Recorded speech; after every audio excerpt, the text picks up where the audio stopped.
Hey, what's up YouTube, Sky Badger here, and we're back on day 28, late day 28 of our Conflict of Nations Let's Play series. So, as you can see, we're moving over to capture the United Kingdom. Now, the player who's playing as the United Kingdom isn't active, so we're fighting an AI here. We talked about our plan for this invasion the other day, and as you can see, we've got the troops we said we would in Dublin, and we're going to start sending them out. So, the basic plan is we invade through Dublin and Plymouth and then just move north, really.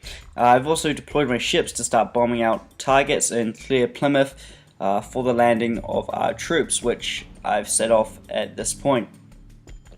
You can also see they have got units grouped up, and I've also got mobile infantry around the place ready to go as well. I have got a few of these support groups in the area as well, and although they aren't too useful in this attack, they do come in very helpful later on in the game. So this conflict, they're not as useful, but they do come in useful later on.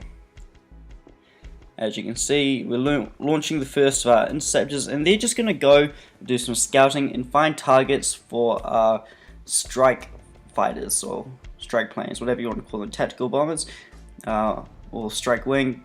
Anyway, so since I've acquired strike fighters, I've also got in cruise missiles, and I'll be using them quite a bit in this attack. As you can see, I've split one off from the group, and that's going to go in and it's going to assault that tank, and then I'm going to launch a cruise missile at it to finish it off. The cruise missile will do most of the damage. Now, at this point in the game, most of the AI nations have tanks, and that's a bit of an issue. We can't very easily destroy those with our ships.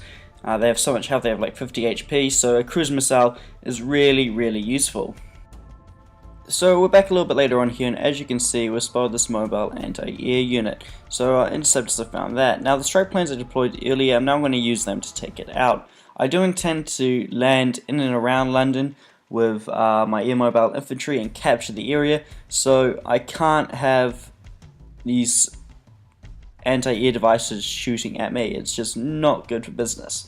So I'm going to use a cruise missile to take it out, and by my calculations, one cruise missile should be enough. At least I hope it is. So that is the plan right there. Now, I'm also going to have to divert the aircraft, because the point is the cruise missile is going to do most of the damage, and I don't want to actually attack it with my aircraft. The only reason we're using cruise missiles is so we don't take too many casualties.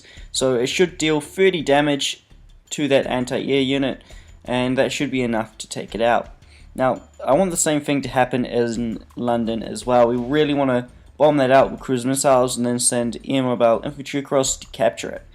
So I'm going to end the episode here. Now, I know it has been a pretty short episode, but in the coming weeks, hopefully I can pick up the length again. I am aware that the video I have recorded for next week is rather short, so I might chuck the next 2 weeks worth of videos in together into one. I don't know. I'll see how they turn out. So I'd also like to apologize at the end of this video, so right now, just for how late this video is.